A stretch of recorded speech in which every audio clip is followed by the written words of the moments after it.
Nanti kita akan belajar bagaimana cara memperbaikinya. Ya, insya Allah mudah sekali Bapak sekalian, mudah sekali. Saya akan jelaskan toolsnya, softwarenya, aplikasinya apa yang kita bisa pakai. Ya, dan semakin kita bisa manfaatkan ini, maka insya Allah tubuh atau kesehatan itu akan jadi sesuatu yang luar biasa gampang kita dapatkan. Ya. Tapi kata kuncinya tadi ya, kita harus jadikan ini sebagai ketaatan kita harus jadikan ini sebagai rasa syukur kita. Jadi hidup sehat itu ya harus membuat kita lebih taat.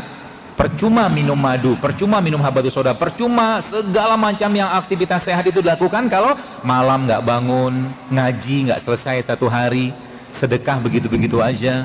Dari SMA, dari kuliah, dari menikah segala macam sedekah nggak pernah ada perubahan misalkan. Ya, apalagi kadang-kadang kencelengan lewat 2000 tuh nggak perlu tutupin lah, masukin aja lah. 100.000 oke lah tutup, kalau 2000 nggak perlu tutup lah. Semua juga orang kayak begitu 2000 ya.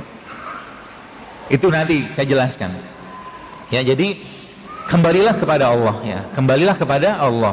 Kalau lagi sakit, yang dikerjakan pertama kali bukan ke dokter, bukan ke rumah sakit, kecuali emergensi sih ya, bukan ke herbalis, bukan ke pembekam, tapi sholatlah dulu 2 rakaat, minta petunjuk kepada Allah. Itu dulu yang pertama kali dikerjakan. Kenapa? Apa susahnya Allah menyembuhkan kita Bapak sekalian? Begitu mudah Allah menyembuhkan. Cuman seringnya manusia lupa sama Dia. Mobil Toyota kalau dibuat pasti ada spare part, pasti ada onderdilnya. Maka kita juga sama. Kalau kita manusia ya, ada onderdilnya, ada suku cadangnya, ada aplikasinya. Maka manusia itu dikasih Allah aplikasinya. Aplikasi untuk hidup sehat, untuk menjalankan peran dia sebagai Abdullah dan Khalifah. Ya. Aplikasi pertama apa? Aplikasi atau software yang pertama adalah sholat. Kata Allah dalam Al-Quran, Ista'inu bis-sobri was-sholat. Jadikan sholat sebagai penolong. Jadi kalau sakit, kalau lagi ada masalah, lagi ada segala macam urusan, sholatlah. Sholat minta petunjuk sama Allah. Misalkan lagi sakit, apakah tidak mungkin bagi Allah, ataukah begitu sulitnya Allah mengobati orang yang kena gagal ginjal, kena kanker, kena macam-macam penyakit berat itu hanya mungkin dengan sekedar minum serai? Bisa loh. Ya, tadi saya pas di Galaksi tadi ada ibu-ibu subhanallah 5 tahun apa 7 tahun gitu dia kena autoimun. Sekian lama berobat gitu kan. Dia mulai ikutin postingan-postingan saya. Tadi datang, dan itu waktu autoimun dia terkena itu subhanallah ya nggak bisa hamil. Tadi datang sudah hamil. Dan itu butuh waktu nggak lama. Dan nggak cerita, tapi mungkin dia less than 3 months lah, kurang 3 bulan mungkin sudah banyak perubahan di badannya. Kenapa? Karena dia kembali ke produk ciptaannya Allah. Ya, produk ciptaannya Allah. Tools yang pertama adalah sholat. Ya, tools yang pertama adalah sholat. Sholat apa? Semua jenis sholat. Sholat wajib mau jelas. Bahkan kalau seandainya kita ikutin bagaimana pola-pola atau mungkin bagaimana petunjuk Nabi SAW, maka sebenarnya umat Islam itu adalah umat yang tidak boleh ada karies. Gak boleh. Umat Islam itu adalah umat yang tidak boleh ada plak gigi. Kok bisa? Baik. Apa kata Rasulullah SAW? Nabi bilang gini, kalau tidak memberatkan umatku, maka aku akan wajibkan mereka setiap habis berwudu mereka bersiwak. Oke?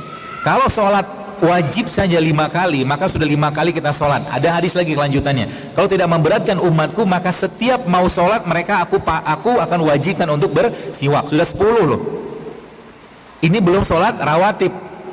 Total dalam sehari itu bisa 30 kali mungkin kita bersiwak. Dan bahannya pada odol itu semua ada pada siwak. Kayu siwak. Ya, silikanya ada, fluoride-nya ada, natriumnya ada, kloride, semua ada di situ. Sehingga kalau kita pelajari, termasuk salah satu sunnah kenabian adalah bersiwak. Itu baru siwak. Ya. Maka kalau kita tadi ikutin pola-pola itu sebenarnya banyak penyakit yang bisa hilang ya, gigi termasuk salah satunya. Jadi yang pertama softwarenya adalah sholat. Ista'inu bisobri was sholat.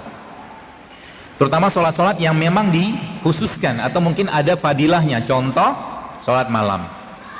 Ya, sholat malam. Kalau bisa Pak Bu, mulai sekarang jangan lagi kelewatan sholat malam.